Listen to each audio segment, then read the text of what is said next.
That story, 30 seconds? Yeah, 30 seconds. Whoa. Okay, 20 seconds.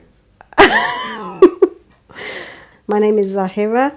I am 52 years old and I've been a Muslim for 20 years. I am British, been in England since year zero for myself.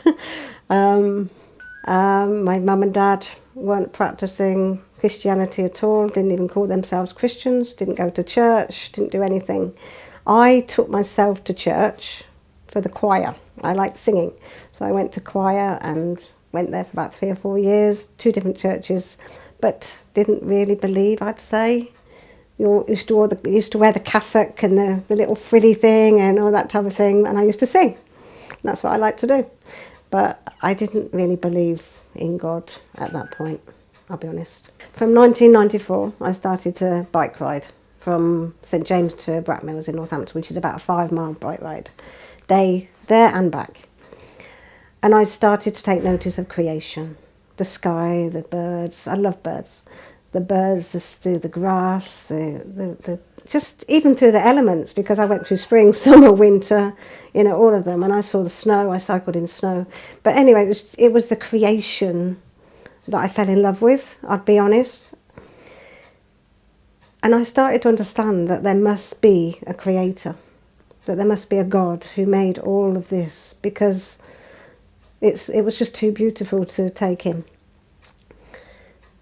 After about 2 years, that went on for about 2 years, and I started to think that there must be some rules and regulations, something different, because I was still drinking alcohol at that point. I was actually smoking at that point. I was doing everything that a non-Muslim would do. But I realised that I needed some goals. I needed something to give me some rules, which I didn't have. I was still able to do what I wanted to do. So I started to look at faith. I started to look at religion. And I went everywhere that talked about God.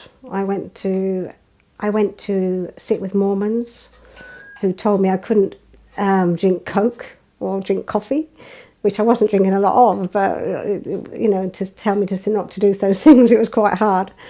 I sat with Christians who I'd heard before. Christianity was something I'd heard before. It's what I'd grown up with.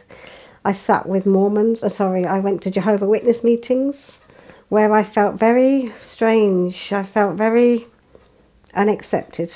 I don't know why. I just felt it wasn't the place for me.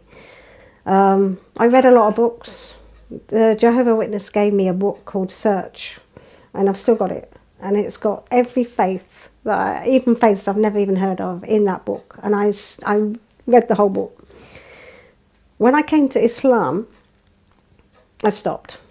And the penny dropped. It was just like it opened a clear window for me. It was nothing confusing to me about Islam. It was one God, and everything else, everybody else was his creation. And that's what I'd been looking for all my life. Something that was going to give me purpose.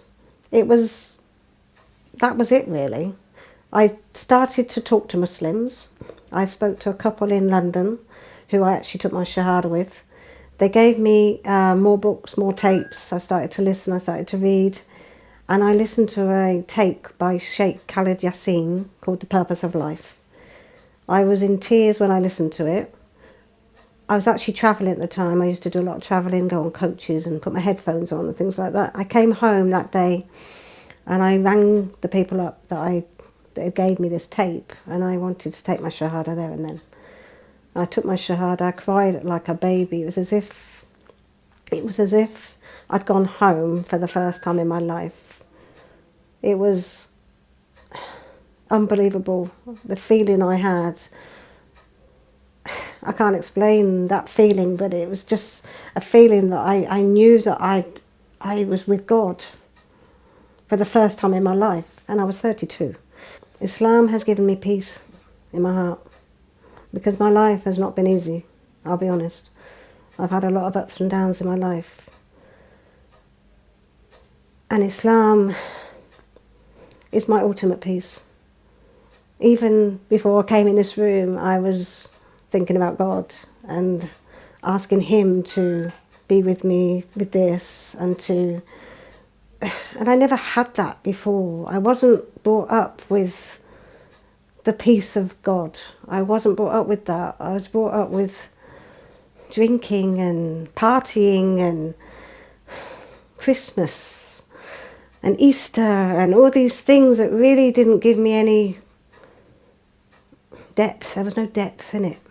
But now I know God, and I know that God hopefully loves me and still have a feeling, it's just me, so it's just me because of my life, that I feel as though God,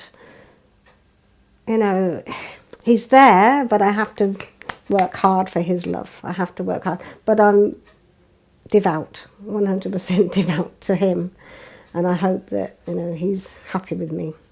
After accepting Islam, I developed patience. I used to be so impatient. I like things done now. When I became a Muslim, I read a lot about how patience was such an important part of your characteristics, and I developed it. I've got 5 children, and I'm a single mother, so I had to develop patience. It was something I needed to develop, and I couldn't have done it without God. I could not have done it without God. Because every day I've said and still say, please help me to become a good mother, help me to be a good mother, help me to be a good Muslim, help me to be a good person, help me to be a good friend, help me to be a good sister, help me to be a good chair of the group, help me to be everything that I need to be, help me to be the best I can be in this life. And he helps me.